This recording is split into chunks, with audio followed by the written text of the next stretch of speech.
Hello et bienvenue dans cette formation. Alors, dans les précédentes vidéos, on a d'abord nettoyé notre dataset.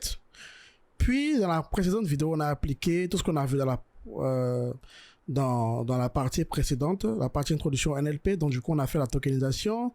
On a transformé le test en séquence. Donc, déjà là, je peux vous donner une idée. Si j'affiche, par exemple, Training Padded, on va voir que c'est un tableau NumPy. Vous voyez, donc on est passé du test à vraiment quelque chose de cohérent. Maintenant, il nous faut, d'après ce qu'on a fait, il nous faut maintenant aussi quoi? Il nous faut training labels et test labels. Et le problème actuellement, c'est quoi? C'est que si je fais train data, sentiment, vous allez voir que c'est négatif, positif. Ça, c'est moi-même qui l'ai fait. Pourquoi? Parce que je voulais que vous ayez quand même cette base aussi. Lorsque ça change, ok, lorsque le label est un truc comme ceci, on peut le ramener en 0,1 facilement grâce au label encodeur. Donc du coup, on peut le faire avec from sklearn point preprocessing import label encodeur, voilà. Donc du coup, je crée mon encodeur rapidement là. Je crée mon encodeur rapidement là et j'appelle, je l'instancie. Et donc du coup, maintenant je fais un fit sur les données. Alors, il va transformer négatif en 0 parce que par ordre alphabétique, N vient avant P, donc 0 et 1. Donc du coup, on fait encodeur point fit transform. Donc fit transform les données d'entraînement là. Donc train data sentiment. On transforme le tout en liste. Comme ça, c'est beaucoup. Non, ça devrait marcher normalement. Hein. Alors je vais voir si ça marche. Si ça marche, bah, on va appeler ça training labels. Si ça marche, ce serait parfait. Training labels. Regardez. Vous voyez, on est revenu à 1, 0, 0 et ainsi de suite. C'est super. Donc, on peut faire la même chose pour test labels. Test labels égale à encodeur. Alors, cette fois-ci, on peut faire juste un transform. Donc, on fait transform et on lui donne test data et je mets sentiment. Voilà. Voilà. Et voilà. Donc, si je vérifie le shape, je pense que on aura juste le nombre d'éléments là. Et donc, il faut qu'on revienne à quelque chose du genre ça 1. Vous voyez? Donc, du coup, ce que je vais faire training labels égale à training labels point reshape. Et on va lui donner le shape à l'intérieur. Donc, on peut lui dire que de reprendre tout ceci, on peut juste lui dire -1. Donc, -1 et la dernière partie, c'est 1. Et on fait la même chose pour le test labels. Donc, test labels. Voilà. Voilà. Et c'est bon. Donc, du coup, là, en fait, on est prêt. Techniquement, on est prêt là maintenant. C'est-à-dire que là, nous avons notre training padded. Ok, nous avons le test padded, nous avons le label nous avons nos training labels et les test labels.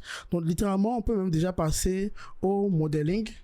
En appliquant ce que nous avons appris dans les parties précédentes là, c'est-à-dire que vous pouvez même faire ceci. Regardez ça. Je peux faire ça. Bien sûr, il faut d'abord que j'importe TensorFlow STF. Donc import TensorFlow STF. Et donc du coup, une fois que j'ai fait ça, nombre de dimensions. Alors les dimensions pour le embedding, on a dit que c'était censé être la racine quatrième du vocab size. C'est ce qu'on a dit. Hein. Donc du coup, notre vocab size c'est combien? C'est 70 000. Donc si je fais np.power, est-ce que j'ai importé NumPy? Je suis pas sûr. Donc je vais importer NumPy as np et je fais np.power. Donc du coup, je prends 70 000 et je le multiplie, je fais à l'exposant 1 sur 4. Donc du coup, là j'ai 16. Donc du coup, on va mettre 16 ici. Alors je vais mettre embedding dimension. Je vais mettre embedding dim égale à 16. Donc c'est ça, on va mettre ici. Vous voyez, on met ça là. Et techniquement, on est prêt pour l'entraînement. Hein. Regardez, si je lance ceci, ça va marcher. Hein. Je n'ai aucun doute. Quel risque, hein? Quel risque, Kevin. Ouais, notre architecture devrait marcher. Hein. C'est-à-dire, on a le embedding, on fait le global averaging. Donc, c'est important qu'on voit ceci. Bon, là, ça va prendre un peu plus de temps. Regardez, il faut 2 heures. Il faut 2 heures d'entraînement. Environ 1h36 pour les 40 000. Alors, on peut changer le batch size normalement. Alors, je vais arrêter ceci. Donc, dans la partie fit, là, il y a un paramètre qu'on appelle le batch size. Et, alors, par défaut, il est de combien?